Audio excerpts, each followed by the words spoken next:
Good morning students, welcome to TSN Education channel.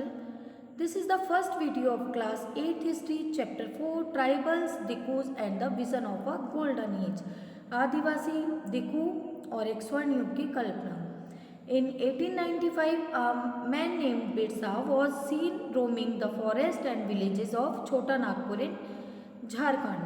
1895 में बिरसा नाम के एक मैन को झारखंड के छोटा नागपुर के कई विलेजेस में और फॉरेस्ट में घूमते हुए देखा गया. People said he had miraculous power. People उसके बारे में कहते थे कि उसके पास मिरेक्युलस पावर्स हैं, चमत्कारिक शक्तियां हैं. He could cure all diseases and multiply green. वह सभी डिजीज को क्योर कर सकता है, सभी बीमारियों का इलाज कर सकता है और ग्रेन को मल्टीप्लाई कर सकता है. Birsa himself declared that God had appointed him to save his people from trouble. Birsa ने खुद को डिक्लेयर किया कि गॉड ने उसे पीपल को ट्रबल से पीपल को जो भी ट्रबल है उनसे सेव करने के लिए और स्लेवरी से दिकूस जो भी दिकूस ने कई लोगों को जो स्लेव बना रखा है उनसे फ्री करने के लिए अपॉइंट किया है. Soon thousands began following. Birsa जल्दी बिरसा को 1000 के करीब लोग फॉलो करने लगे. Believing that he was Bhagwan and had come to solve all their problems. वे ऐसा पीपल ऐसा बिलीव करते थे कि जो बिरसा है वे गॉड हैं और उनकी जो प्रॉब्लम्स हैं उन्हें सॉल्व करने के लिए आए हैं. Birsa was born in a family of Mundas, a tribal group that lived in छोटा नागपुर. बिरसा का बॉर्न एक मुंडास फैमिली में हुआ था जो कि एक ट्राइबल ग्रुप है जो कि छोटा नागपुर में रहते थे. But his followers included other tribals of the region Santhals and Oraons. But उनके जो फॉलोअर्स थे उनमें रीजन की अदर ट्राइबल ग्रुप भी थे जो कि जैसे कि संथाल और उराउंस. All of them in different ways were unhappy with the changes they were experienced and problems they were facing under British rule.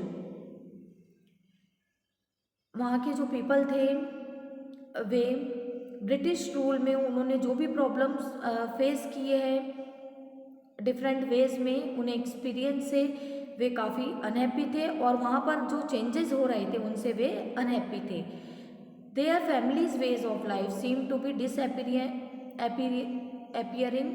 उनकी जो लाइफ थी उनके जो फैमिलियर वे थे उनके जीवन का जो जीने का तरीका था वह बिल्कुल डिसअपियर होता जा रहा था. They are livelihood were under threat. और उनकी लाइवलीहुड जो उनकी लाइवलीहुड थी वह भी थ्रेट में थी, एक परेशानी में या संकट में थी. And their religion appear to be danger. और उनके धर्म भी काफ़ी खतरे में आ गए थे. उनकी लाइवलीहुड उनकी आजीविका भी थ्रेट में थी. What problems did Birsa set out to resolve. कौन कौन सी प्रॉब्लम्स थी जिनको कि बिरसा सॉल्व कर सकते थे. Who were the outsider being referred to as dikus. कौन से वे आउटसाइडर्स थे जिन्हें कि दिकूस कहा जाता था.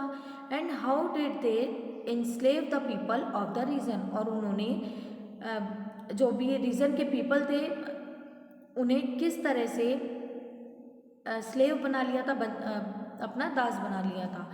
What was happening to the tribal people under the British. British rule में ट्राइबल पीपल के साथ क्या होता था. How did their life change. उनकी लाइफ किस तरह से चेंज हुई. These are some of the questions you will read about in this chapter. के कुछ क्वेश्चन है जिन्हें आप इस चैप्टर में पढ़ेंगे. You have read about tribal societies last year. आपने ट्राइबल सोसाइटीज़ के बारे में लास्ट ईयर पढ़ा था. Most tribes and customs had rituals that they were very different from those laid down by Brahmans. बहुत सी जो ट्राइब्स के कस्टम्स और रिचुअल्स उन रिचुअल और कस्टम से डिफरेंट थे जो कि ब्राह्मण्स के द्वारा लेट डाउन की गई हैं, लिखी गई थी. These societies also did not have the sharp social divisions. In societies में ऐसा कोई भी शार्प सोशल डिवीज़न, ऐसा कोई भी बड़ा मतभेद नहीं था जो कि कास्ट बेस्ड सोसाइटीज़ में देखने को मिलता था. All those who belong to the same tribe thought of themselves as sharing common ties of kinship. जो भी सेम ट्राइब को बिलोंग करते थे वे एक कुटुंब जैसा जो बना होता है किनशिप उसमें बंधे होते थे, कुटुंब के बंधन में बंधे थे। However, this did not mean that there was no social and economic differences within tribes. इसका मीन यह नहीं है कि ट्राइब्स में कोई भी सोशल या इकोनॉमिक डिफरेंस नहीं रहा होगा, कोई भी तरह का सामाजिक या आर्थिक उनमें मतभेद नहीं रहा होगा, ऐसा नहीं है। How did tribal groups live, tribal जो ग्रुप्स थे उनकी लाइफ वे कैसे रहते थे। By the 19th century tribal people in different parts of India were involve in a variety of activities. 19th century में जो ट्राइबल पीपल थे इंडिया के डिफरेंट पार्ट्स में रहने वाले, वे डिफरेंट एक्टिविटीज़ में मैनी एक्टिविटीज़ में इन्वॉल्व थे। सम वर जूम कल्टिवेटर्स, उनमें से कुछ जूम कल्टिवेटर्स थे, जूम खेती करते थे। Some of them practice jhum cultivation, कुछ जूम कल्टिवेशन करते थे। दैट इज शिफ्टिंग कल्टिवेशन, इसे शिफ्टिंग कल्टिवेशन भी कहा जाता है। इसे अंडरलाइन कर लीजिए, इसे शिफ्टिंग कल्टिवेशन भी जूम कल्टिवेशन को ही कहते हैं। This was done on small patches of land mostly in forest, इसे स्मॉल लैंड के स्मॉल पैचेस पर जो लैंड है ज़मीन के छोटे भाग पर किया जाता था। मोस्टली इन फॉरेस्ट, ज़्यादातर फॉरेस्ट में इनको किया जाता था जूम कल्टिवेशन को। The cultivators cut the tree tops to allow sunlight to reach the ground, cultivators tree tops को कट करते थे जिससे कि ग्राउंड तक सनलाइट पहुंच पाए। And burn the vegetation on the land to clear it for cultivation, और cultivation के लिए लैंड को प्रिपेयर करने के लिए, क्लियर करने के लिए वे वहाँ की जो भी वेजिटेशन होती थी उसे बर्न कर देते थे। They spread the ash from the firing, और उसके बाद फायर जो वेजिटेशन के बर्न होने के बाद जो एश रिमेन रहती थी उसे जो फील्ड्स होते थे वहाँ पर स्प्रेड कर दिया जाता था। विच कंटेन पोटाश, क्योंकि जो ऐश होती थी उसमें पोटाश होता है। टू फर्टिलाइज द सॉइल, जो जिससे कि जो सॉइल है उसमें सॉइल फर्टिलाइज होती है। They use the axe to cut trees and the hoe to scratch the soil in order to prepare it for cultivation, वे कल्टिवेशन के लिए सॉइल को प्रिपेयर करने के लिए हो को यूज़ करते थे, जो कि सॉइल को थोड़ा बहुत जो ऊपर जो पार्ट होता है उसे खोदने के काम में ली जाती थी, और ट्रीज़ को कट करने के लिए एक्स को कुल्हाड़ी को यूज़ किया जाता था। दे ब्रॉडकास्ट द सीड्स, वे सीड्स को फैला देते थे, बिखेर देते थे। That is scattered the seed on the field instead of ploughing the land and sowing the seeds, वे लैंड को प्लो करने की जगह, लैंड पर हल चलाने की जगह और सीड्स को सो करने की जगह, बीज को बोने की जगह वे वो जो सीड्स होते थे उन्हें स्कैटर्ड बिखेर देते थे, चारों तरफ फील्ड्स में उन सीड्स को बिखेर देते थे। Once the crop was ready and harvested, जब फसल जो क्रॉप है वह रेडी हो जाती थी और हार्वेस्ट हो जाती थी, they move to another field, उसके बाद वे अनदर फील्ड की ओर मूव करते थे। A field that had been cultivated once was left fallow for several years, एक फील्ड में जब कल्टिवेट होने के बाद एक फील्ड को उसे कई ईयर्स के लिए फैलो के लिए छोड़ दिया जाता था, पड़ती के लिए उसे छोड़ दिया जाता था, खाली उस फील्ड को छोड़ दिया जाता था जब एक बार वहाँ पर कल्टिवेशन हो जाए। Shifting cultivators were found in हिली and forested tracts of north east and central India.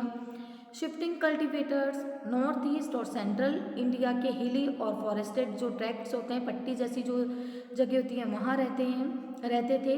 The lives of these tribal people depended on free movement with in forest and on being able to use the land and forest for growing their crops.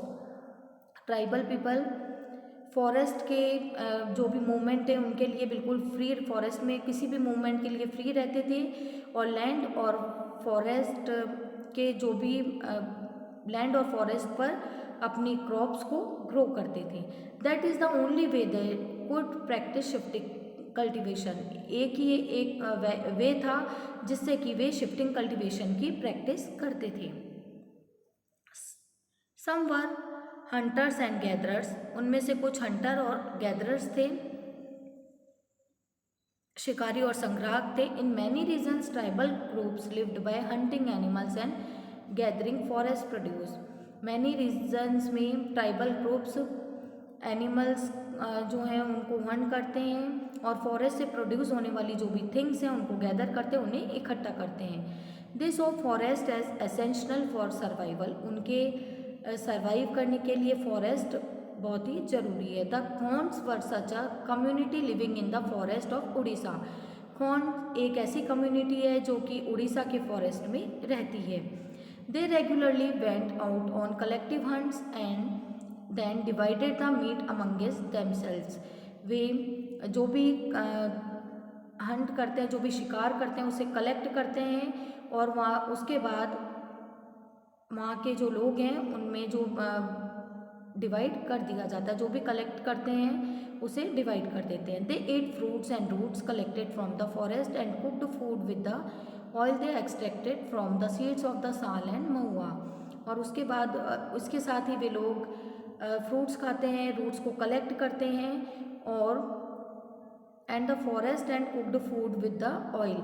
और food को cook करने के लिए वे oil को use करते हैं जो कि साल और महुआ के सीड से निकाला जाता है। They used many forest shrubs and herbs for medicinal purpose. वे कई हर्ब्स और श्रब्स को मेडिसिनल जो पर्पस से यूज़ करते हैं। And sold forest produce in the local markets. और फॉरेस्ट से प्रोड्यूस होने वाली जो भी थिंग्स हैं उन्हें लोकल मार्केट में सोल्ड करते हैं। The local weavers and leather workers turn to the Khons when they needed supplies of kusum and palash flowers to color their clothes and leather। इस पैराग्राफ को हम नेक्स्ट वीडियो में continue करेंगे।